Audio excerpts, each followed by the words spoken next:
to today's webinar, Out of the Storm, a Backstage Perspective. My name is Tracy Armergast. I am the Production and Recruiting Coordinator here at the Santa Fe Opera. This would have been my 33rd season here at the Opera, but I think we should go ahead and count it as my 33rd season. During today's session, please submit any questions or comments down below, and we will answer them in a live Q&A session after we are done with today's session. Today we have some of our department heads here from the Santa Fe Opera, 3 of them, whose combined years of experience here at the Opera totals about 65 years. If you count their years at other companies, we think it's around 100. So if you guys would like to introduce yourselves and tell a little bit about what your responsibilities are and how many years you've been here at the Opera, we'll start there. Hi, I'm Randy Lutz. I am the Properties Director. This is my 41st season. My first season was 1979, and I started when I was 5. Only kidding. But I started being the Properties Director in 1993, was my first season as Properties Director. Hi, I'm Missy West. I'm the Costume Director here at the Santa Fe Opera, and this will have been my 5th season. I was previously at the San Diego Opera for 23 years, part of the 100-year experience that we all share. But 30 years ago, I actually was on the staff here at Santa Fe Opera as a second hand, and that was my first experience here. I'm Mike Ortiz. I'm the Technical Director here. This would have been my 19th season with the company and my first as the Technical Director. Great. So last spring, when we met for this event, we were in the midst of creating our 2019 season, and we talked about some of our challenges that we were facing and the problem solving at the time. And I thought that we would start with that and kind of talk about some of those things that we talked about last year at this event in terms of challenges with BOEM, in terms of artists on ice skates, 2 different shows with rain in them, the transition from Act 1 to Act 2, and just kind of address those topics and let our viewers know how we resolve some of those issues. Missy, do you want to start? Sure. Last year, when we were talking about BOEM, one of the things we talked about was the fact that BOEM is set in the winter for most of it, for 3 acts of the 4. It's set in the winter. So part of the action that was going to happen were they wanted people to be able to ice skate on stage. And to facilitate that, we thought inline skates would work and that we would create a blade to do that. So you probably remember these, different color. And these are the inline skates. We changed out the wheels because we had trouble actually moving on the ground cloth. And we were going to have a blade so that it would look like a 19th century ice skate. Well, what we didn't foresee was that when people are standing around, they would actually hook themselves with the hook of the blade, and so, and they would fall. So we ended up, in the end, we actually had to remove the blade, but we did keep the skates. So that was the problem solving that we had to do for that one. Great. Mike, do you want to talk about some aspects from BOEM? Yeah, so as some of you remember, last year we talked about the rain effect that was supposed to happen on the Garret and how we were going to go about that. You know, we'd originally started with a water tank and a recirculating system that would have had an onboard 12-volt DC pump, which inevitably we could not find a quiet enough 12-volt DC pump, so we decided to go ahead and run that off of a garden hose with a small 1/8-inch piece of hose that would run off stage, so it would hopefully happen invisibly. But as we got to the staging rehearsals and realized how cumbersome that really was to drag out and connect, and then when we got into the tech process and saw how little that rain really paid off on the glass, we decided that, you know, for the sake of continuity and the shifts, that we would just go ahead and cut that effect from the show altogether. which is a big thing about what we all do, I think, is that, you know, we all try not to get too married to any of these projects that we may have potentially spent a lot of time doing, because inevitably we have to do what's right for the show in the end and not worry so much about time, money that was spent on effects. Yeah, I think that's right, Mike, because we end up doing a lot of research. And so there's a big, prior to even building, there's a big commitment to researching what we're going to do, talking to other companies, testing out materials. And like you say, we can't, sometimes we just have to walk away. I mean, for us in Bohème, when we were working, because we had the scene change during all these things that you're talking about. We had a massive scene change, and we had these street lamps that had to be out. They had to stand up in the wind, and they also had to be able. One of them had to be swung around by one of the people that came in on the skates. And so it took all of our crews, in a way, to make sure that that worked well, with all the lampposts being in line where the designer wanted them, and that they would stay there, and that they wouldn't wobble too much. And it took us right up until the last dress, really, to get that shift worked out right, for them to enter. And so that involved all of us.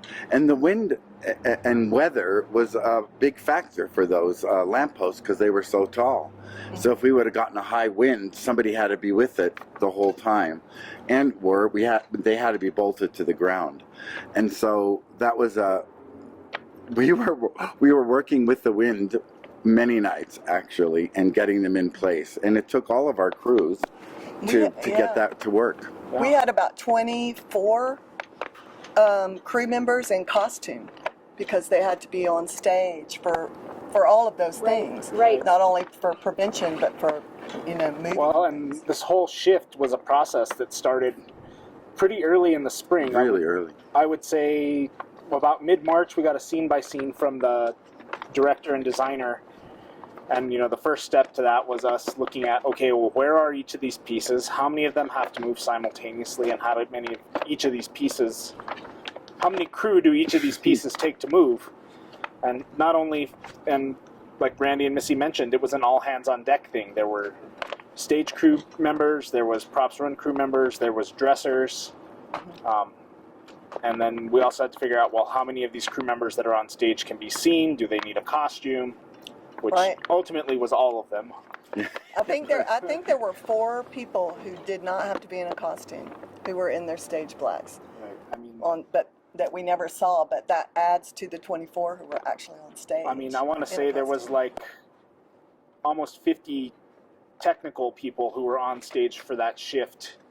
And then on top of that, the entire men's and women's chorus and a handful of principals as well. In big dresses. Yeah, so I mean, the choreography of that was no small feat and took a lot of practice. And How many shift rehearsals do you think we had for that?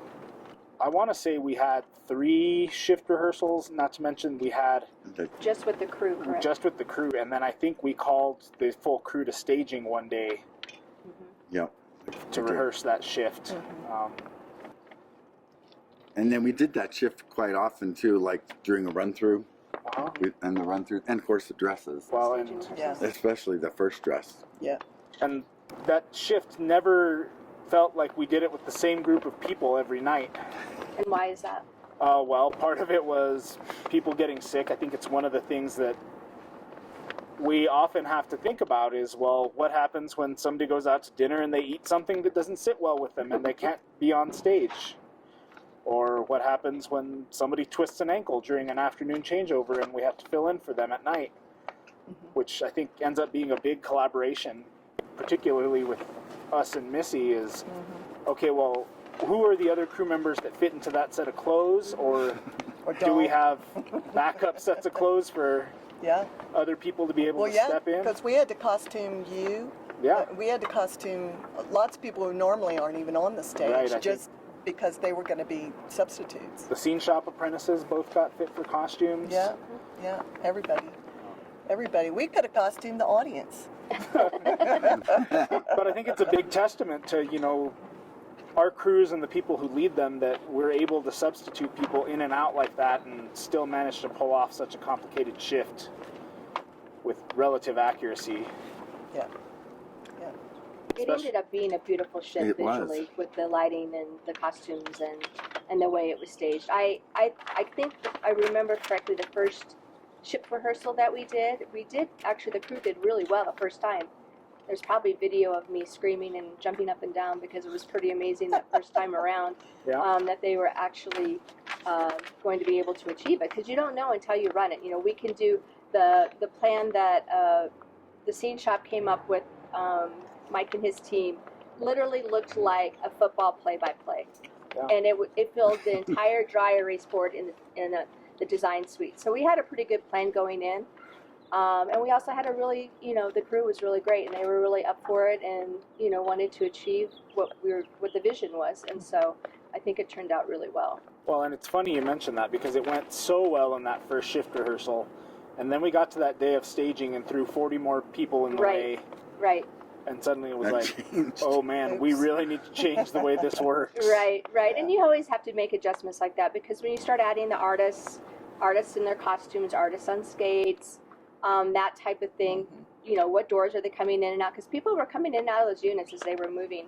And so, once you mesh that all together, but I think it went pretty well, even the Yeah. first time we Yeah, did it it with did. artists. Yeah, so. because all the artists have to learn Yep.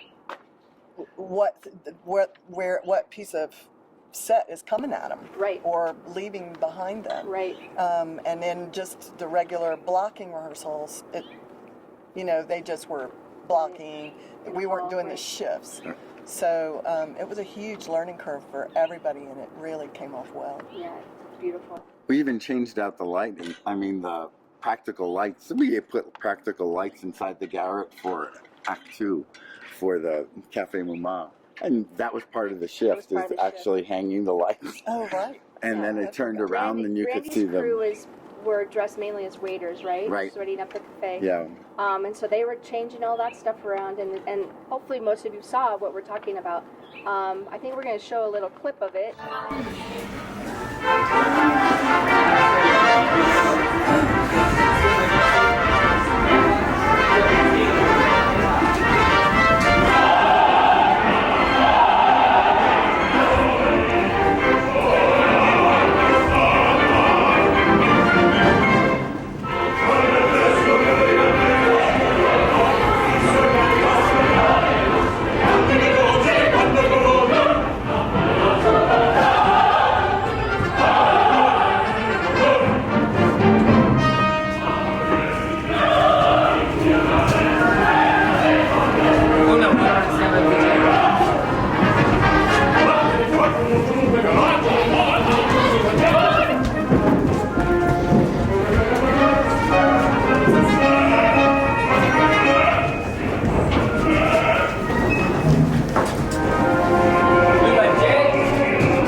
Great. So do we want to talk a little bit just briefly about Pearl Fishers? The Pearl Fishers was a remount that we did, but we had basically trashed the set, so we had to rebuild the set. So there was some minor changes with that, things that we discovered the first time around that we wanted to change. We had some of the props, most of the props, right?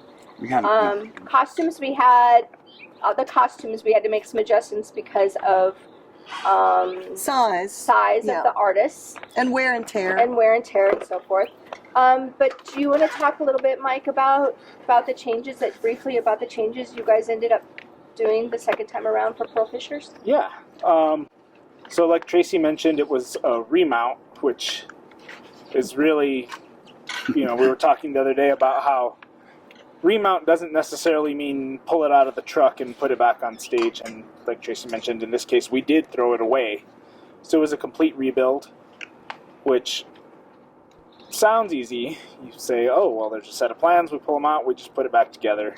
There was some special effects, like we talked about last year. There was a rain effect for pearl fishers that we didn't even own the pump anymore. Between the time we'd thrown it away and this remount, we had sold it to the Denver Center, and so we had to go about getting that pump back and rebuilding all of the effect itself.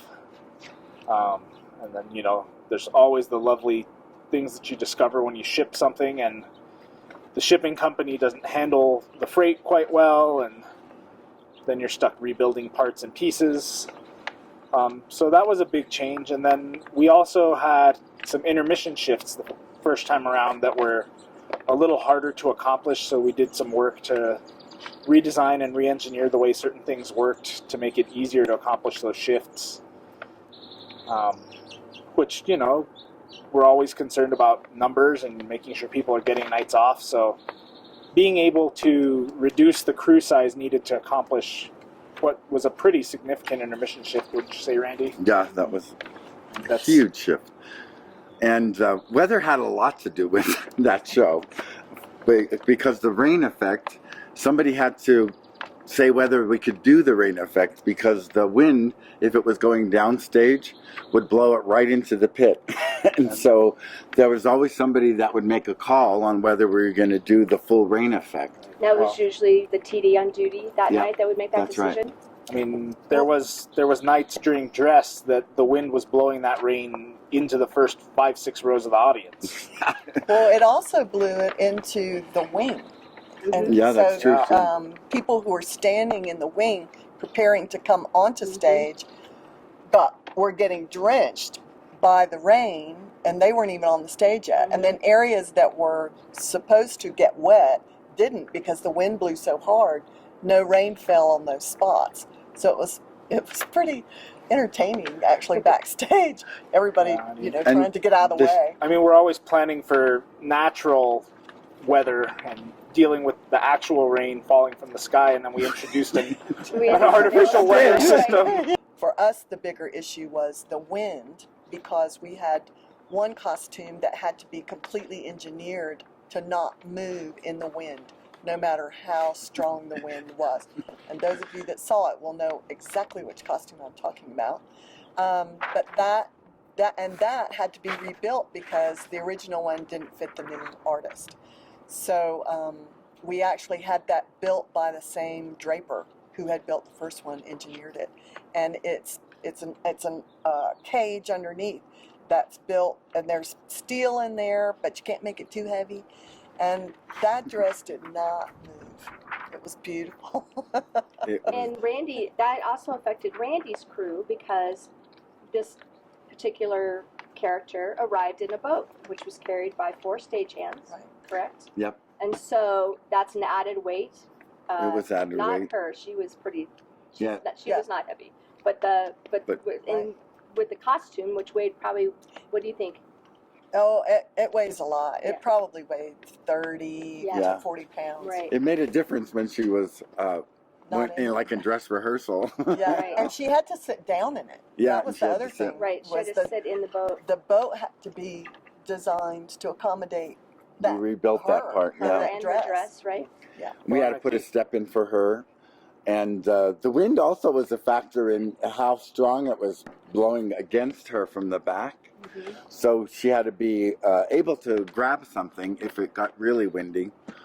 But when they carried her, it looked really beautiful after the rehearsals, and she was very comfortable in it after a while. And we had to step over the big frame and a whole bunch of things, and she did such a great job working with us and the stage crew on trying to make sure the balance was good. Yeah. Well, and that was another instance that I think both times that we've done this production, where we had to substitute crew members That's who were right. responsible for carrying her, and that was an even bigger issue of these people all actually have to be the same height Height. so that the boat stays level, and more so that the costumes fit. I mean, Yeah. Right.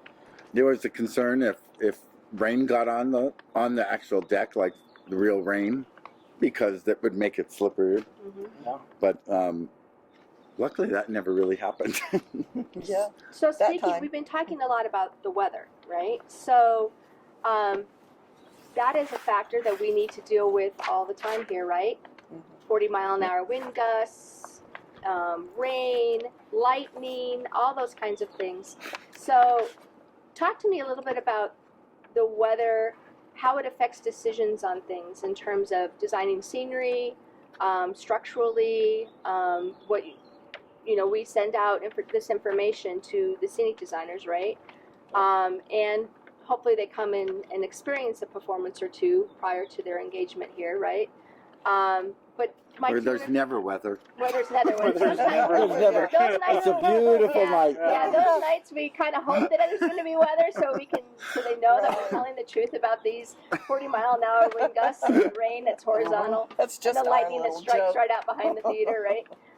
So Mike, can you talk to us a little bit about what considerations you take into account when you're building the scenery for this venue? Yeah, one of the first things we look at is how tall is this stuff and how big is the footprint of it, and is it even going to stand up on our stage in a light breeze?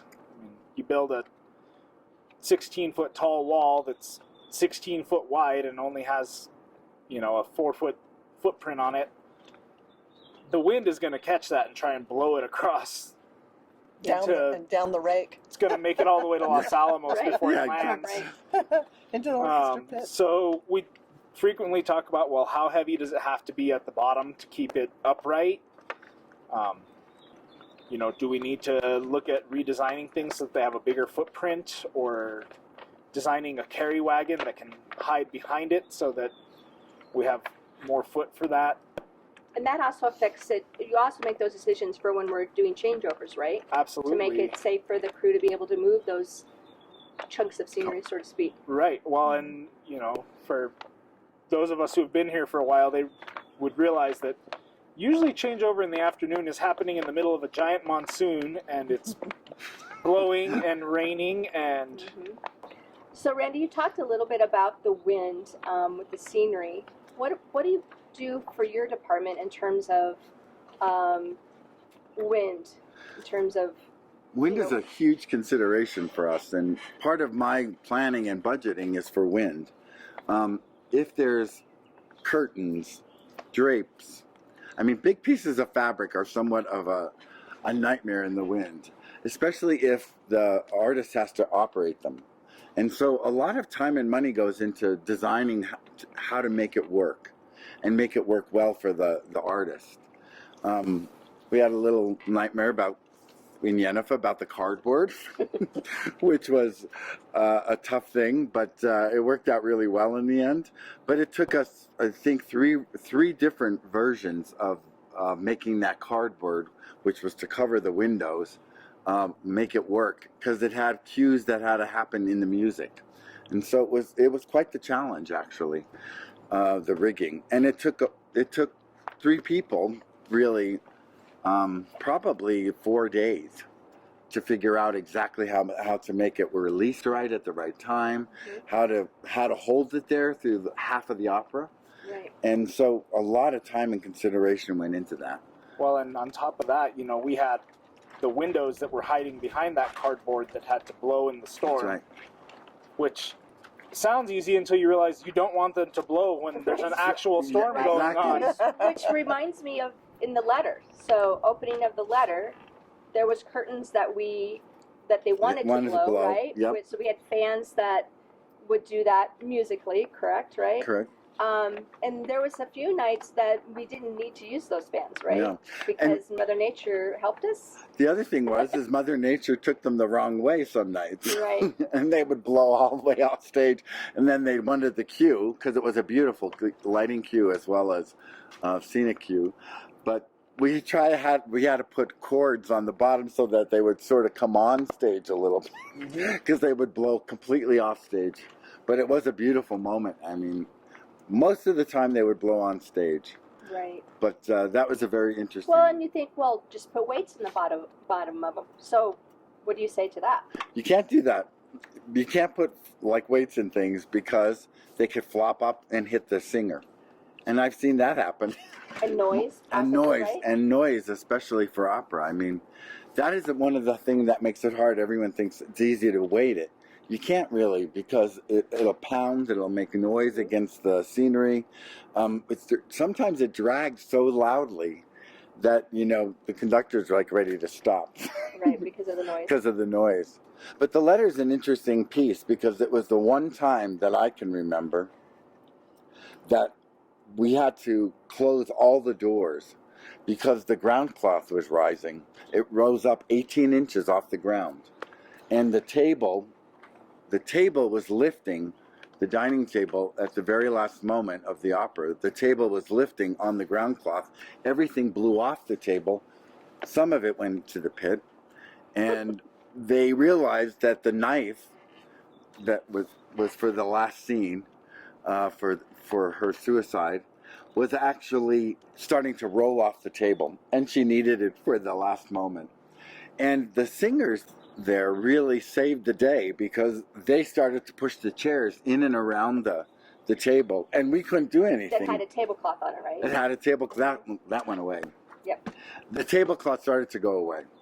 But I can't remember, but four different singers pushed the chairs in, and that held the table down on the ground cloth. And the knife started to roll toward the pit. But luckily, after they put the chairs in, it stopped, and she was able to grab it for the moment. Didn't Keith put it in position for her? Keith Yeah. saw it, and he put it in position. It started to roll. It was one of the worst winds I ever saw. I mean, amazingly here, considering the weather and the storms that we experience, sometimes it adds to the performance if it's off in the distance, right? Yeah. Do you remember any time that we stopped a performance because of weather? Randy, when in your time here? Yes, my first year in 1979, we had a huge lightning storm. I mean, it was right over the theater, and it was much more open. It was Lulu. It was Alan Berg's Lulu. And the set was a complete steel cage that went and shot off into a 0-point perspective on the back deck. And the lightning, it was like a lightning, what do they call that catches lightning. So we held the house till the storm was completely over, and I think we held 47 minutes, because I mean the set was off of the deck, going out to a little point, and lightning was everywhere, and it was unbelievable how. I mean, it was lightning like over the house. Which was similar to 13th 13th Child last summer. dress yeah. rehearsal, right? Yeah, Those true. of you that were here for that final dress, I believe it was. So, right. Lightning was all around us, and wind and rain. And Mike, can you address the designs? What we asked the designers to be able to do, that we need to be able to do in Right. case of a storm. Yeah, so the big thing that we talk about is that all scenery that extends through the physical stage house, many of you have seen the upstage sliding panels that close the theater off. All the scenery needs to be designed in a way that we have the option to close those doors in the case of inclement weather. I think, those doors are really our first line of defense for keeping the wind and the rain out of the theater house and off the stage. It's pretty amazing once we get those doors closed, how protected the stage itself is. And most of the time, it blows over what we call the half roofs on the side of the theater, but not always. I believe there was a performance of Dr. Atomic that there was just, the wind was swirling, right? Right, and for Dr. Atomic, we actually, the truss that giant steel ball tracked on passed through the door tracks. There was no way to close the door, so for that show, we actually kept all of the stage right set of doors on the stage left side of the theater so that we could still close down. But I think the one night that we did have to close that down, the amount of water that still blew through that like 3-foot gap where the truss passed through the door line was unreal. And I mean, you had all the stage crew and the props run crew out there with towels and mops and It looked like they were on a ship, the pictures I saw. yeah, I mean, Swabbing the deck, literally. it was incredible the effort that was put forth to try and keep that stage dry and keep the performance moving. And that's why we have black towels now. So that we're not running out there with white towels on us, wiping Didn't the off the crew swap the deck at some point in between an interval, or we paused so they could get the water off the deck? It was at the intermission that Was we really were out there with squeegees and mops trying to get, probably a half an inch of water off that ground cloth, Right. which sounds like not that much water until you're moving it and watching it all run down the stairs and Right. into the B-lift pit. And So one of the things that this sort of leads to, or probably brings to mind, is that we do protocol training for all of these instances. We are constantly, including Missy's department, are thinking about what if, not that we're doomsday people, but you have to think about those things. We need to be able to shut the doors. We need to be able to, if the lightning storm comes over, someone is there to make those calls to help us with those performances that we might have to pause or not shut down, but pause for a while. For the artist safety, for our crew safety, we have people that are up in the cobes. And so those are all things that we discuss and, have training about. Missy, how do you think the weather would affect your department in terms of any sort of weatherproofing that you We do? don't typically do like any kind of rainproofing unless we have controlled rain, like for pearl fishers, where you might need to waterproof something. But for us, it is more about wind. Our biggest wind issue was during Romeo and Juliet, because we were doing antebellum dresses, which have a very wide diameter. So when we got the skirts, what we realized was that the cage, what we call a cage, that holds the dress out,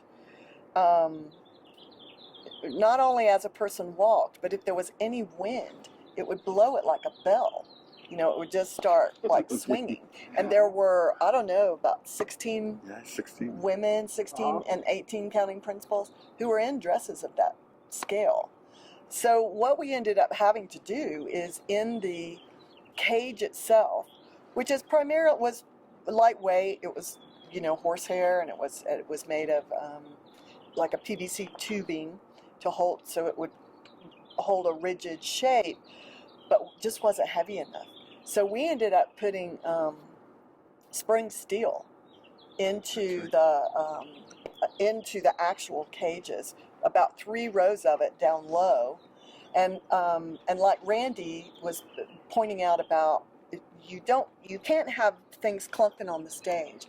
Well, because these are up in a hem, we can use that weighing things down to help control what's going to happen. And we had to put 3 rows of steel in the bottom of each one of those dresses, which adds weight. Some people, we had to put back braces on them because the skirts, they were getting heavier and heavier. We had to put some up a little bit higher. But in addition to that, you can stand there in your cage and then you put a skirt on top of it and it'll blow up in your face. So we actually had to put drapery weights in the actual skirt itself, down in the bottom of the hem. And we had to put 2 rows of that into each one of those. It was miles, it felt like miles of stuff, so that the skirt would stay down. And then we had to tie the skirts to the petticoat and the petticoat to the cage, so that if they moved at all, they would only move at the bottom. Because it's not just that singer that's in trouble, it's the singers standing around them that would also Yeah, get that's whacked. correct. If you had, so that was our biggest like engineering wind issue. The Layla costume that we had to engineer for wind, but this was everybody. This was everybody. And on in stage. Romeo and Juliet, they did quick changes in and out of those dresses, but did they keep that base? They always of the kept dress on? always kept the base, Right. so that made it a little bit easier.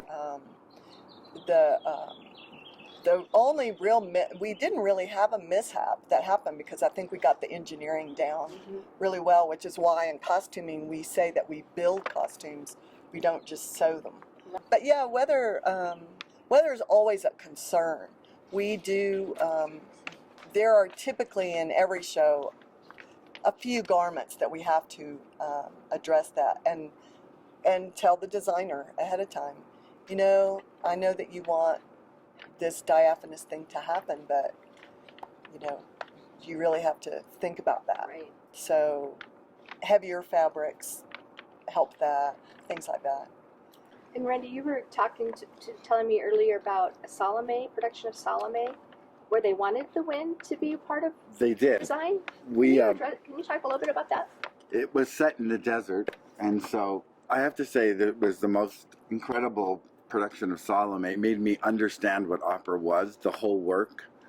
But and it was a good production of it. But all of Herod's costume was made out of gauze, and after his entrance into the portico, he would walk across this low wall, this partition wall, and some nights there would be wind going the right direction, and the gauze in the costume got picked up by the wind, and it blew it out like 14 feet. Wow. And you felt like you were in a desert. That moment, you realized you were in the desert here and in the show. But when we didn't have wind, and it made that moment beautiful. I mean, it was a beautiful moment. We had to have this huge wind fan so that that was a cue that there's no wind tonight. We need the wind. So then we put the big wind fan on, and it would blow open Herod's costume. And I mean, the image of that was, you were right in the desert. You felt like you were in the desert. And that was an incredible production. It was... Do you remember what year that was? 1979. And Herod was Ragnar Ulfang. Oh, wow. Was Ragnar. And I think it was Josephine Barstow was the Salome. But it was... I had 2 nights off, and I came back to see that opera because it was just phenomenal. It made me realize I liked Strauss, and it made me think, we are in the desert, and right. this is a beautiful moment in the desert using that. The other interesting thing with that production was the moon. We had a huge moon that was on the lift, and it would rise and it would move across the lift a little bit, like 3/4 of the way. But there were nights in July where the real moon was rising with it. And that was the most incredible, surreal kind of look to have, which it could only happen here, I think. Right. And then that huge moon that was on the lift, at times, because of the wind, the RP screen, the rear production screen, it would undulate and it would move. And then when they cut off John the Baptist's head, it would bleed. It ran blood. It was a great production. It made me understand what opera was, and it made me know I liked Strauss. So. Well, I did in 1990 when I was here. We did Ariadne off Naxos. Mm-hmm. That was, and then it was my first time in Santa Fe, and I had never worked for a theater that had the outdoor thing happening. And during dress rehearsal, during the final part when Ariadne and Bacchus are singing, and they were ascending stairs, I believe, Mm-hmm. and the back of the stage opened up, and there was a huge lightning storm out in the hills, and it was back in the day, when the thing was open at the top, and so we were sitting in wet seats, but it was during that dress rehearsal, and I think I had never ever. And to this day, I remember that so well because it was so striking, so to speak. That lightning was just hitting right out here, and those two voices, it was Ben Hepner and Alexander Mark, just singing their, and it was like, it wasn't a worldly experience. It was fantastic. And that's the thing here too with the lightning. We talk about how it can be a problem if it's around us and around the theater in terms of people's safety. But there's been many a times timing. It's like we timed it, like we pushed a button and the lightning would strike down during Madame Butterfly. Yeah. Any moment, doors open, lightning strike. Like it was like we pushed a button to cue it.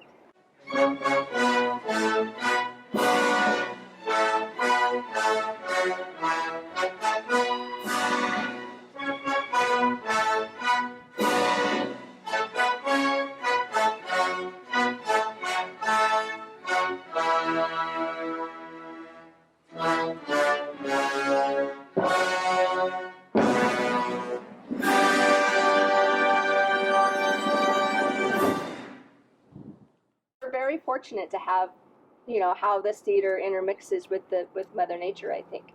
So I thought we'd talk a little bit about automation, technology, power, and kind of how all those things can be wonderful tools to have, but what happens when we aren't able to use those tools in terms of our productions or our performance? Mike, do you want to start out? Sure. I mean, it's funny you mention that because, you go to see big theater and Broadway or touring productions and they don't work without technology. And, people love to design that stuff. And the first thing that goes through my head is, can we do this with people instead of automating it? One, it's cheaper and easier and more controllable. And when we do have these big lightning storms or power issues, suddenly we don't lose the ability to do those effects. The biggest one that came to my mind that we talked ourselves out of the last couple of years was the panels for Revolution of Steve Jobs. Mm-hmm. Originally, they were supposed to be like giant remote-controlled cars, and we finally said, we just can't afford that. It was going to be hundreds of thousands of dollars to do it, and it was just as easy to train the stage crew, and it gave us the flexibility to make changes on the fly. Mm-hmm. Mm-hmm. And they did a great job because they had to practice the choreography. They did. Of that. Oh, wow. I remember, really I think it was might have been the first dress. We had guests here from San Francisco Opera who were co-producers, correct? Mm-hmm. Correct. And when we told them that it was the technical director, that it was crew that actually was moving the units, he was amazed after he saw the show at how smooth. Right. He said he would have never known until they stepped out from behind those boxes that it was crew doing that. So. And I mean, that saved us a lot of heartache. I think one of the things that technology has really steered us wrong the last couple years, well, I should say more than that, the turntable that we use is probably 30 years old at this point. Wow. And it's gone through various iterations of control and motors and encoder systems. And, inevitably, when those things go wrong and the show is so dependent on that unit working, it can cause us to hold house or extend the length of an intermission. Mm-hmm. So it's funny because so much of this technology that lets us do all these cool things, think that ramp unit for Cold Mountain, it had 3 axes of motion, but, we were in a staging rehearsal one day and accidentally broke the encoder that measured the height, and suddenly the whole thing was completely useless because it couldn't give feedback to the computer. And then you get into, well, what does it cost to replace these real specialty components in a hurry that don't exist on a shelf somewhere, that all have to be custom built for you? And suddenly this really cool effect becomes this enormous headache and paperweight because you can't do anything with it. So I think building in an alternative way to control any of these moving elements is a big part of our planning process. What happens when suddenly the computer crashes in the middle of the show and this stuff doesn't work anymore? And what about trapdoors? How do we usually attack that as an element in the scenery design? Most of the time we're doing it in with some kind of linear actuator, either hydraulic or pneumatic. But part of our thought process is, well, how easy is it to take the automated part out of it? And can we just pull it and push it with a string and a stick? And it still does its job. You know, if a power supply for a valve goes out, or, you know, the rod on a cylinder bends, you know, how are we still going to accommodate this? Because we still need these effects to work. And, you know, sometimes those things break going into an intermission, and you're holding the house while you figure out, okay, well, how is this still going to work? So, I mean, a big part of what we do is always thinking, all right, well, the power's gone, now what? We're gonna have to put them in costume to move it. Well, and remind me, was it 2011, the La Boheme? Uh-huh. Do you want to talk a little about that unit and how it operated? And Yeah, it was a trapdoor over a set of stairs, and what it did was, much like a sunroof, it dropped and then slid. Mm-hmm. And that was all actuated pneumatically.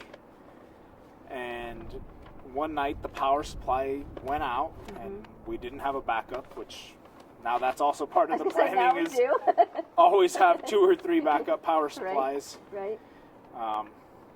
But I seem to remember we held that intermission for...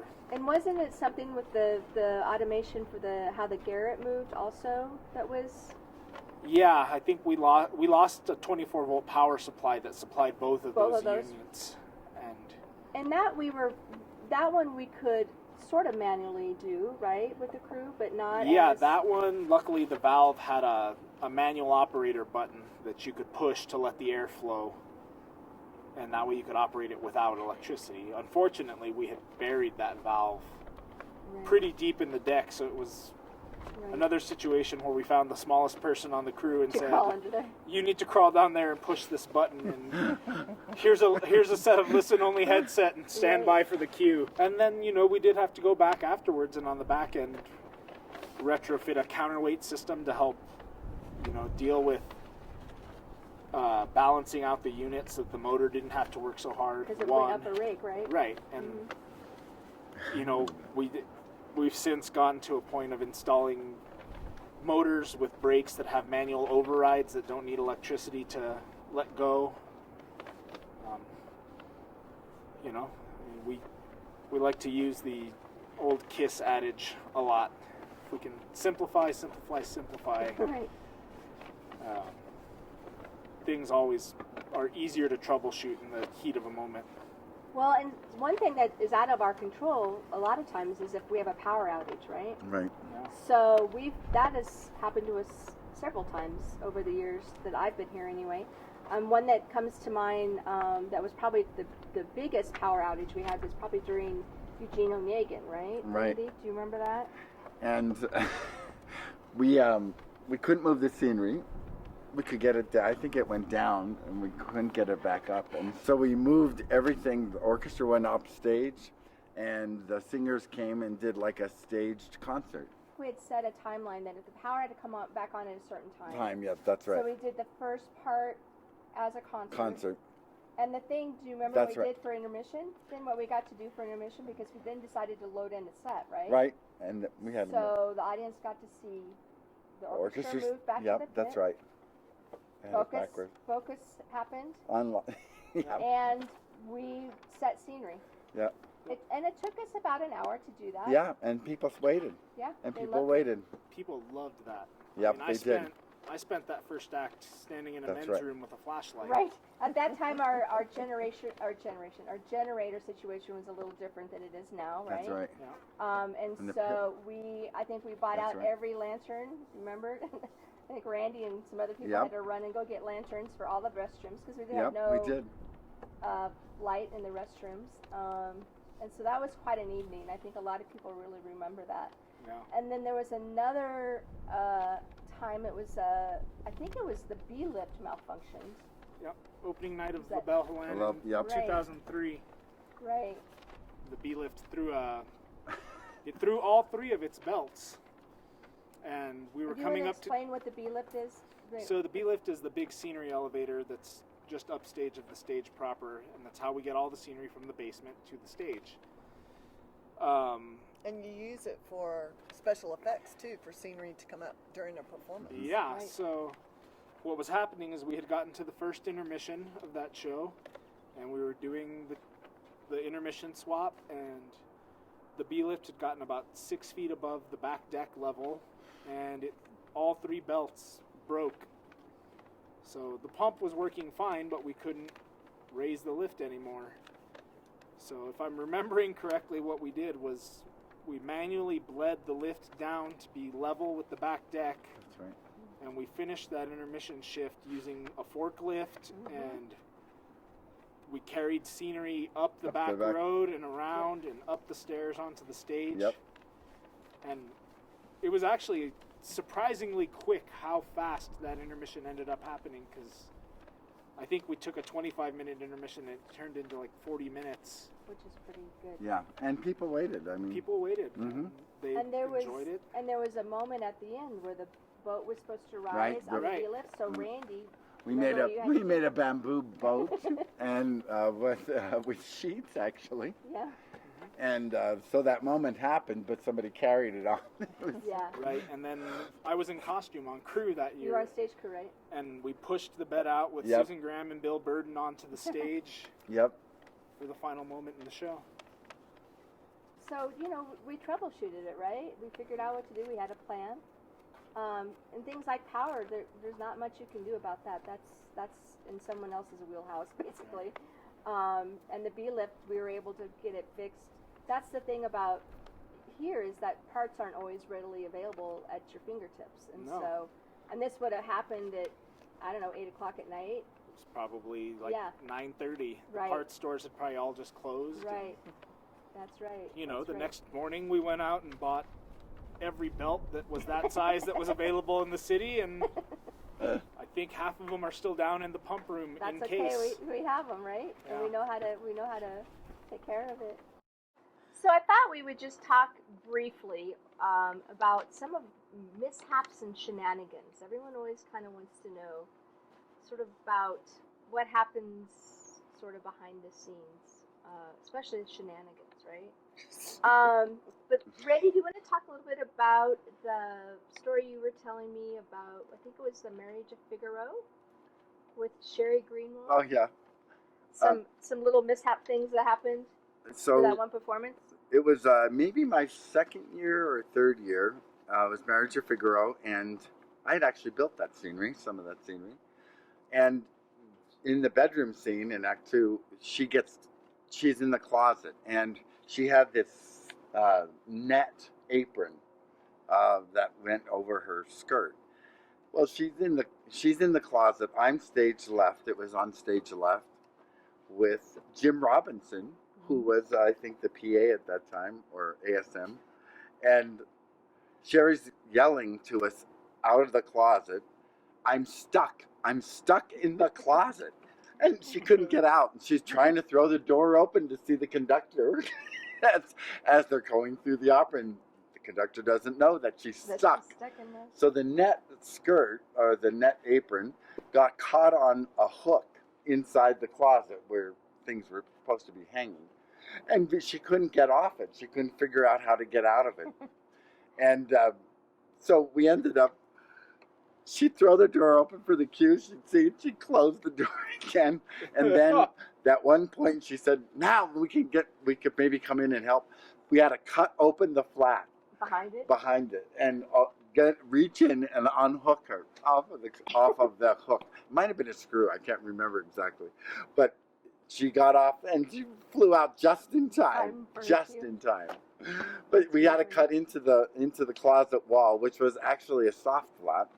And Luckily, right? So luckily. you have to get and so that's how we solved that. But that was a moment. She was like, I'm stuck. I remember that. That was one of the early days. I also remember something about goldfish. Goldfish in champagne glasses. Do you remember that? Mm-hmm. That was for Fledermaus. The chorus went on with somebody in the chorus, I think, right? Yeah, I think so. Somebody in the chorus put goldfish in their champagne glasses. for the last. I think it was closing night, I think it was closing night too. and the other singers didn't know that there was going to be goldfish in the. It was Fledermaus, and it was for the last moment when they all toasted at the end, and there were goldfish in the glasses. Were they real? They were Yeah, real. they put. Ooh. They were real. We That was- do not condone this activity. That's correct. We do But- not. Absolutely not. No. Sometimes And it this happens. is a very Opera Insider thing. Yeah, it is. Yeah. I think sometimes the artists, you know, they play tricks, so to speak, on each other and do things, you know, try to crack each other up sometimes. Yeah. Especially when they're in, you know, performance number 16. Sometimes it gets a little, you have to rein them in a little bit sometimes, right? Mhm. I remember that from Cozy too, one of the first Cozys here. There was a moment where